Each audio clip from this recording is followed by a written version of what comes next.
الرحمن الرحيم. ودايما في تساؤل كبير جدا على حاجه اسمها دوره اعداد المعلم. دوره اعداد المعلم دي معتمده من الاتحاد المصري للغوص والانقاذ، وطبعا هو الوكيل الاول او برضه يعني اعتماده هو زي اعتماد الاتحاد الدولي للاي ال اس، لان اعداد الاتحاد الدولي للانقاذ او للسباحه بالزعانف يعني بشكل عام عشان تشتغل في نادي او تشتغل في مكان لازم تكون معاك طبعا شهاده الانقاذ من بعد حالات الغرق او المشاكل اللي حدثت لبعض السباحين. ثم طبعا حاجه مهمه جدا ان انت لو انت بتعرف تنقذ كويس تقدر تقف على فعل. المهم دلوقتي مش موضوع الانقاذ، موضوع دوره اعداد المعلم. دوره اعداد المعلم انا لو فضلت اقول مطلوب 4 عومات كرول وباك وبريست ودولفين بمسافه 100 متر وازاي تعلم بجنرز، مش حدش هتوصل للمعلومه زي ما توصل من احد الطلاب. مع حضراتكم كابتن ابراهيم وهو النهارده في دوره اعداد المعلم. انت دوره اعداد المعلم صح؟ معاك ايه؟ معايا دورة الإنقاذ مع دكتور رفعت حمزة. خدتها امتى الامتحان؟ أخدتها الشهر اللي فات. الشهر اللي فات؟ تمام. طب انت النهارده جاي تعد نفسك في اعداد المعلم. عادي اعداد المعلم انت هتروح مدرب وتشتغل في الانديه؟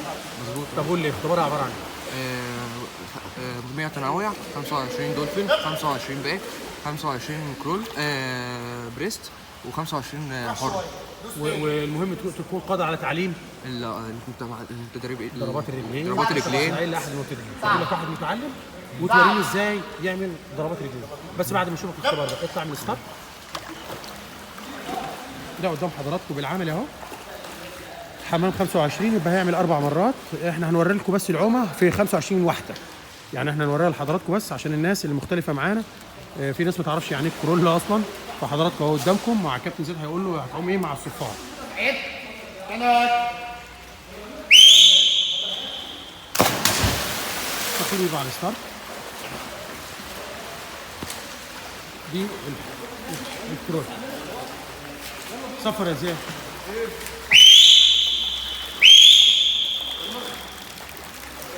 دي سباحة الباك.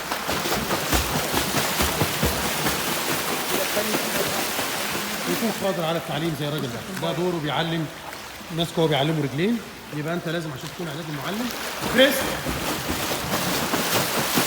لازم تكون عشان تاخد اعداد المعلم عاين الاربع عمال كرول وباك وبريست ودولفين. ده حضراتكم الفيديو اهو. غير صفر يا زياد. دولفين يلا على قد ما تقدر.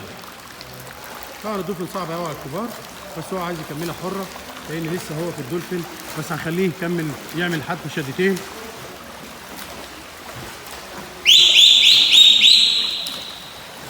هو هيعمل برضو هيريح.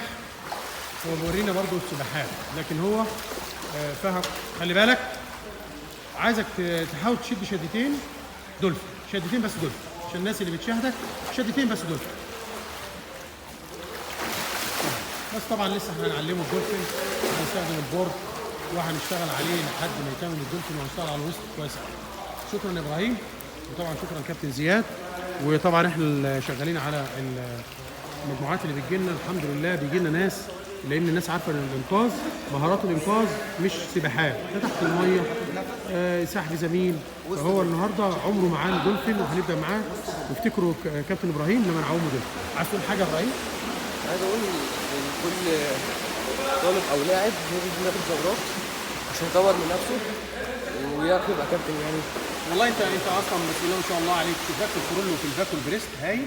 محتاج بس شغل في الدولفين. عايز اشوفك على احد المتعلمين، ممكن بسرعه كده ورينا احد المتعلمين تعلموا الرجلين باك، الرجلين بريست، رجلين حره كرول. يلا بسرعه وريني كابتن.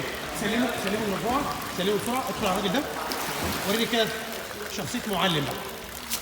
وطبعا اختبار ازاي بيتعلم، اشوف هيتعلم معاهم الاثنين. وقفوا الاثنين قدامك، وقفه صح واتكلم معاهم. اسمعوا كلام الكابتن، ده بيختبر عليكم. مع واحد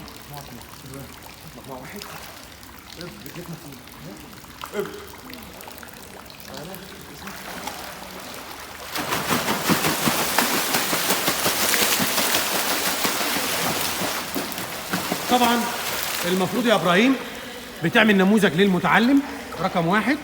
رقم 2 يا ابراهيم بتستخدم الادوات لو في بورد، لان هم بيجنرز صح ما بيعوموش قوي، او تستخدم الحائط لو هتعلم الرجلين. وتعلم بدايه الرجلين الطفو المظبوط يا ابراهيم. وقفهم جنبك يا ابراهيم تاني، واعتبر ان انا بعيد عليك تاني. وقفهم اثنين قدامك يا ابراهيم، وعايز صوت عالي يا ابراهيم. اتفضل. الاول وريهم النموذج. ايوه بتوري المتعلمين النموذج وبتأدي.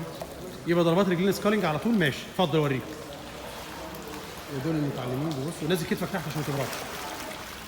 ايدي قدام، جسم مفرود والحركه بالمساعده. شفتوا يا شباب؟ شفتوا؟ استغلوا الفرصه وورونا. يلا طلع يلا واحد. ده المتعلم. هو متعلم برضه، المعلم الثاني اكتر.